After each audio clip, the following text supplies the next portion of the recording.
And are you refreshed? Good. Now what? Very new to this, about 2 months. Third workshop, did all your California workshops so far. And I manifested a beautiful red car. I haven't had a car in 3.5 years. And I was scared to do it the night before, and I was reading one of your books, and I landed on a paragraph that said, "You say you want the red car, but you're afraid of the red car." And I wanted a red car. They were trying to get me into a blue one, and I wanted a red one. And they got it the next day, and I said, if it's meant to be, make it easy. And it showed up. And it's my vortex, my moving vortex. Thank you. We like the story. We just want to add one little piece of clarification. If you want it to be, it's meant to be. Because you create your own reality. So don't put it off on somebody else. If you want it to be.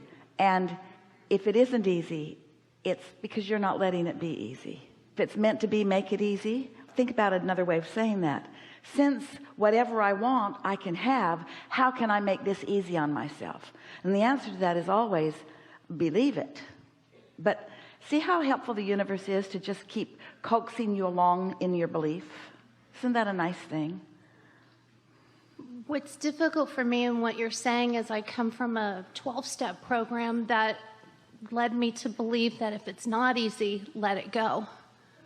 Surrender it. And so if you're fighting against something... But what is different in what we are saying to you? We're saying, let go of your resistance. And in the absence of resistance, there is ease. And then what you want does come easily.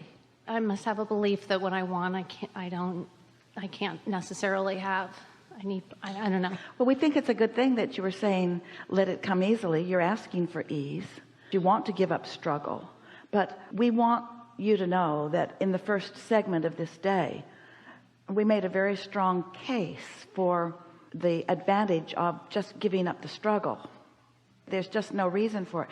It's self-imposed every time, and it's you working against you.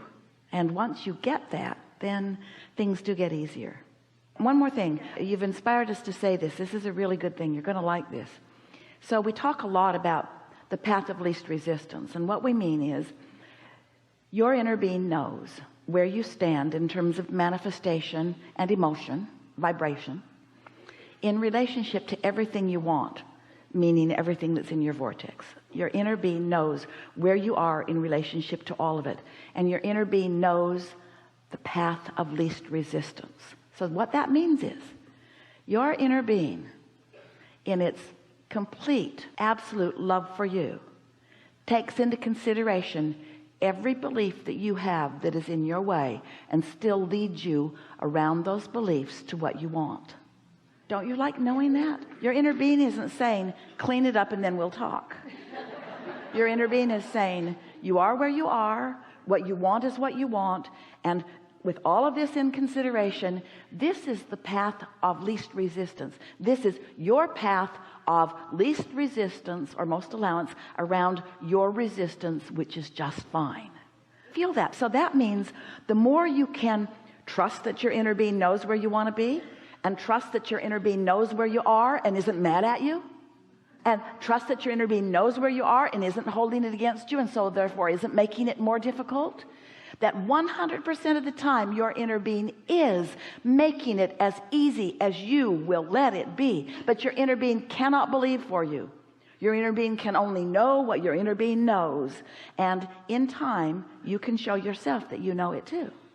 Okay, so this is a perfect segue to the question that since San Diego I've been wanting to ask.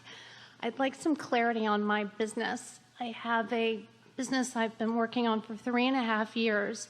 And as much as I've enjoyed and really loved so many pieces of it, it's a dog treat business, but I love the photo shoots and the Instagram and all the pieces of it. The needle on the sales won't move. $500,000 has been put into this business, and the needle on the bags won't move. And I'm having a Kickstarter next month, which is my last idea to save this business that means so much to me, but I don't understand why I'm learning and I'm enjoying and I'm growing. But you see, you're not only doing that, you're doing both. You love this and you don't love that. You said some really powerful things to us about beliefs. Your belief is that the needle won't move. You're a wise woman. The reason that you believe it is because you're watching it. You're not making it up. You're watching it, and therefore you believe it, and therefore you can't get past it. And it's a lot to ask somebody to not believe what is. We're not saying don't believe it, because it is. We're not saying don't believe it because the accountants will back it up with their figures. We're not saying don't believe it. We're saying don't give your attention to beliefs that hurt you when you give your attention to beliefs that hurt you. Don't give your attention to beliefs that hurt you when you give your attention to beliefs that hurt you. We're saying don't give your attention to beliefs that hurt you. We're saying there's no value in giving your attention to a belief that hurts you. We're saying there's no value in giving your attention to something that is true that you don't want. Because every time you give your attention to something that's true that you don't want, you practice the vibration of it and you don't let it be easy. And then the needle won't move. The needle won't move because your beliefs don't move. And your beliefs don't move because you keep looking at what is. What is keeps holding you right where you are because you've got your attention up on right where you are, because that's what humans do. You face reality. But you are a new breed of humans. Maybe you don't want to face as much reality as you want to create a new reality. So we're not saying don't believe it. We're just saying don't keep that belief active. Replace that belief that hurts you with other beliefs that don't hurt you. Like these dog treats are really, really good. And like this is really, really fun. And like I'm really, really good at so many aspects of this. And like this was a really big dream. And this is a really right time for it, because never before in all of the universe has there been a time when more people were more in love with more dogs. There's just never been a better time for that. Those beliefs are also factual and true, and they don't hurt when you focus upon them. They don't feel bad to you because they don't get you cross current of you see. Honest to God, they are my beliefs. It is the best dog treat in the entire world. We know that. And it's also the most expensive one. And I feel, but isn't it possible that that it's just not a great business idea? Isn't it possible that I'm barking up the wrong tree? Well, you're not going to get us to ever admit that you can't have everything that you want. These are the things that aren't possible. It's not possible for an idea to be so wrong that it can't come about. It's possible that you hold beliefs that are in your way. Esther had an interesting experience. She has a new house in San Antonio. And everything about it's wonderful, or most everything. But one thing that was a little stumbling thing is when they went to turn the fire feature on the pool, it made a howling sound in the house. And the man looked at her like, "Can you live with that?" And she looked at him like, "Are you an idiot?" She didn't say anything like that. She smiled as she thought really bad things. And so then she said, "Well, let's turn the fire feature off. Let's just turn the pool heater on." Still howled. So not only does the fire feature make it howl, but the water being warm makes it howl too. So after some conversation with a lot of people, the utility company and the plumbers that installed the gas line and the builders who are the main contractors and the owner of the company that built the house, it was concluded that the remedy is to put in a new gas line, which requires disassembling the house to some degree. So Esther was not really very happy about that idea, but understood. And so as they talked, they figured out how they can go up through the garage and make a big hole in the ceiling of the garage. And that's all right with Esther because it's in the garage and they'll fix it. You'll never know. And then go through the attic, which is all right because she doesn't live up there hardly at all. And then they'll come down the outside of the house and make a big mess on the outside of the house, but then they'll put it back and you'll never know. So the disruption to Esther is not going to be that great. This is the path of least resistance for their screw up. So as Esther got thinking about it, she got very philosophical about it and very Abrahamish about it. And she thought, my house and its things, my water heaters and my range and my fireplaces and my fire feature and my pool and its heater are asking for more than the supply can give. I have more desire than belief. The fact that that pool, that house was asking for more than that system could provide. Esther doesn't take anything that happens in her life experience as just a funny fluke. She owns it all. She knows that something about that is information for her.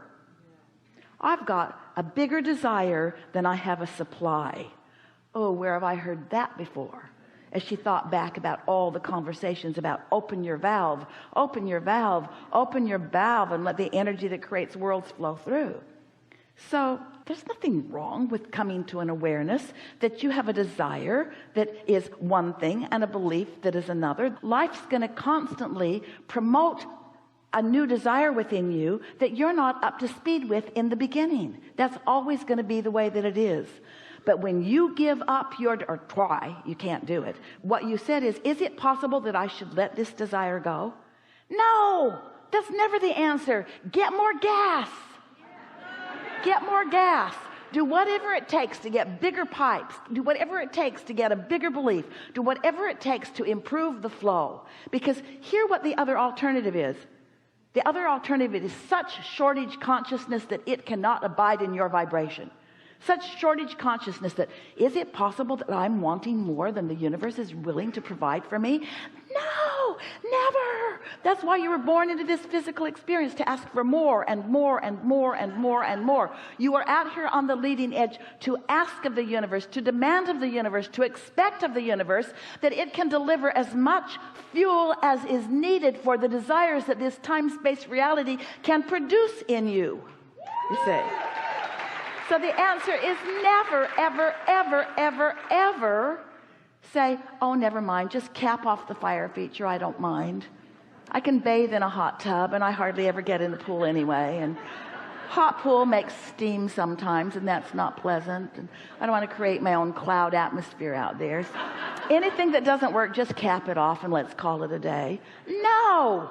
Make every single thing work. Make it all work. Make it all work. Make it all work, and make it all work the way you want it to be. Because the universe has the power to give it to you. Why would you settle for less? And do you know what? You're the only one who's got your hands on the valve. It's only you. It's only you. So it's only your bogus thoughts about your business that are making you not let the needle move. That's all. Don't give the credit or the power to anybody else. And the best thing is, when something doesn't go right, you know what it does? Makes you want it to go right more. Esther has never, ever thought so much about gas in her house, in her life. It never even occurred to her that this was a thing.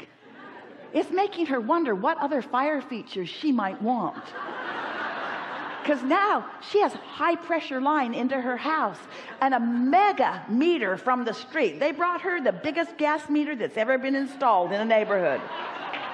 And so she's thinking, oh, gas to spare. What might I light? Maybe I'll light up the sky. There are no limits. And so don't be hard on yourself. We are not being hard on yourself, that you've got some beliefs that are in the way. A strong enough desire will blast beliefs that are in the way out of the way. But that wasn't what your tendency was just now. You were leaning in the direction of trying to do the impossible, which is give up on your desire. Never do that. And nearly every mega business had stumbling blocks in the beginning, which focused the desire stronger and stronger. Limp desire doesn't make mega businesses. Strong desire does. And strong desire doesn't come from things just happening just the way you want it. Strong desire comes from fine-tuning, from resetting yourself, from reestablishing your intentions, of restaking your claim.